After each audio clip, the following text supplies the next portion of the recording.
Creeping Death is a horror film from 2023, and this is currently streaming free on Tubi. It is written and directed by Matt Sampere, if I'm pronouncing that name correctly. And this one is one that I watched for the first time this year. I've heard of it, and I've heard it talked about here and there, and then I decided to give it a stream. And basically what we have going on here is we have this guy named Tim, who is aiding for his sick mom, who has a type of brain cancer in which she has like seizures and stuff like that, and she needs attention given to her. She needs to be watched a lot. And during this Halloween season, he is supposed to be watching his mom because his father is having like a late shift or something like that, and he wanted to hang out with his friends, but he has to look after his mom instead. And his mother is a really sweet lady, and this film does start off very sad in that sense because there's one time that he, like at the beginning of the film, where he even snaps at her because he kind of blames her for keeping him stuck, kind of thing. And it's like, yeah, that's really harsh. Like, this film opens up quite harsh in this first act. It's like it's a downer and a half, and the second and the third act starts to get more fun and Halloweenish, and this is a film with a lot of Halloween atmosphere, and I heard that before going in, so I was really excited for this one. I had a good time with it. I had a really good time with it, but it opens up very downer-ish. Fair warning. So he's basically taking care of his mom, and then there's a bunch of friends that show up, and without getting too much into detail with spoilers and stuff, you have this older gentleman who he wants this sack of items returned to him at a specific time in a certain time, and the lore of it is that there's this monster demon like entity kind of thing, and it's called Aos Shi or something like that. They explain it. There's this book of the dead, or book of Necronomicon-ish, that explains the whole lore of this Aos Shi and history of it, and how it led up to Halloween and the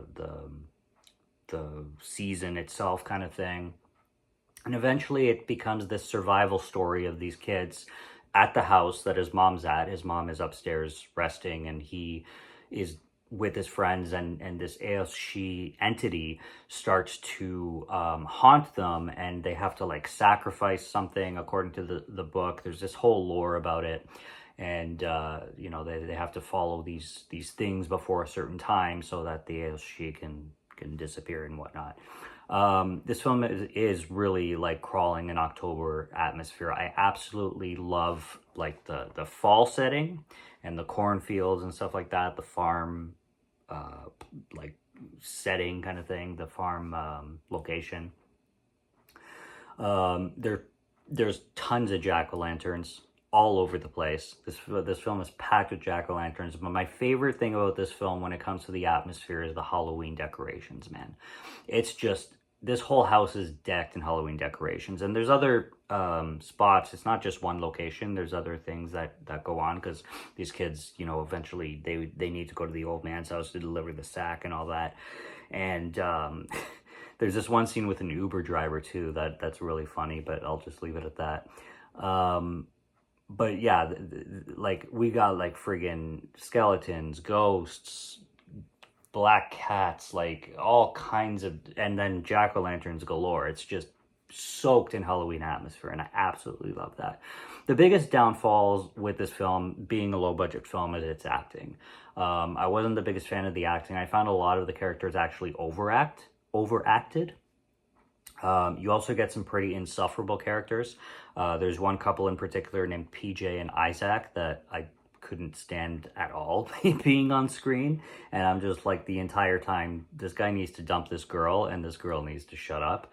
And the whole time she's just like obnoxious, and just everything she says, and she's like belittling her boyfriend, belittling all her friends, just not a care in the world. And you have this other guy named Nate, and Nate is beyond insufferable. You wouldn't believe one of the things he requests as something like to do with with the lore of this thing, and what he suggests is just unforgivable. Literally, the guy's a piece of shit, and he does suffer a good death, so that's good karma on him. But so the acting is pretty hokey, and the acting is not, it's not the best, but the atmosphere is phenomenal, and it actually has a great story in this film. Other than the downer and like the whole cancer thing, it was really dark. It was a little bit too dark. I thought that it took away from a little bit of the fun of this film, but this film is much more fun than it is dark in that sense. So it has a pretty good script. It's got lots of funny moments. It's got lots of horrific moments. There's all kinds of practical effects when it comes to the gore, which is always a plus for me. It's a very, very well done independent movie, and it's a great horror film for spooky season. It's streaming on Tubi, free, like I said, so very easily accessible. I would buy it if I could find a physical media on it. So yeah, apart from quite a dark story at the beginning, and apart from some not the best acting, everything else is pretty good and pretty worthwhile. I gave this one a 3.5 out of 5. It has more good than bad for sure, and it's fun. It's fun for the spooky season, so you can't beat that at all. So go check it out if it sounds up your alley. Give it a shot because it's well worth it for Halloween in October. And subscribe to Morgan Film Fan if you like to listen to my voice, or if you like my film reviews. I will be back with more soon, so stay tuned for those. Check out what's on the channel already. Stay tuned for what's coming. Until next review, have a good one. Take care and cheers.